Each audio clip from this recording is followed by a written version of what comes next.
ازيكم عاملين ايه؟ انا هبه ودي قناتي. النهارده مع بعض هنعمل الجلاش بالكريم كراميل. وصفه لذيذه جدا وسريعه جدا ومش محتاجين لشربات. مش هتاخد معاكي وقت خالص، في نفس الوقت تطلع معاكي مظبوطه خالص حتى لو اول مره هتعمليها. ويلا نبدا. لفه الجلاش اللي محتاجين لها حتى لو قديمه مقطعه عندك في الفريزر بقالها مده هتنفع معانا، لان احنا هنقطعها شرايط بالشكل ده، كلها مقاس واحد كده. بعد كده خديها فرفطيها بعيد عن بعض، يعني فكي الجلاش من بعضه كده بالطريقة دي وفكيه كويس قوي، ما يبقاش فيه حاجة متلزقة في التانية. صينية بقى مقاس 28 وحوالي تلت كوباية سمنة. ادهني الصينية كويس قوي من تحت الأول كده، وبعدين حطي الجلاش كله مرة واحدة. الطريقة دي فعلا سهلة قوي. حطي الجلاش كله كده مرة واحدة، وضبيه بإيدك، وبعدين بالفرشة ادهنيه سمنة كويس قوي من فوق، ما يبقاش فيه حتة فيه مش مدهونة.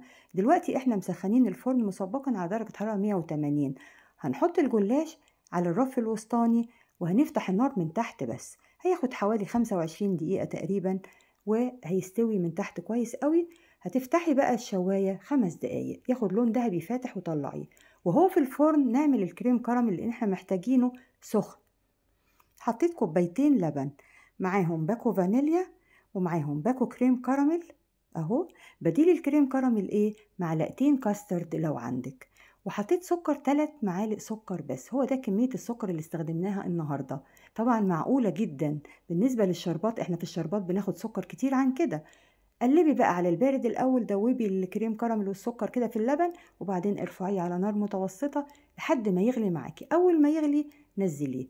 هنطلع الصينية وهي سخنة، والكريم كراميل لازم يكون سخن، ونسقي الصينية بالكريمة بالشكل ده كده.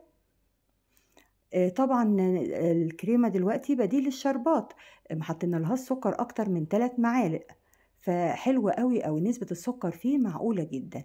اسقي بقى الصينية كلها بالشكل ده كده، ميبقاش فيه حتة فيها مش شاربة من الكريمة.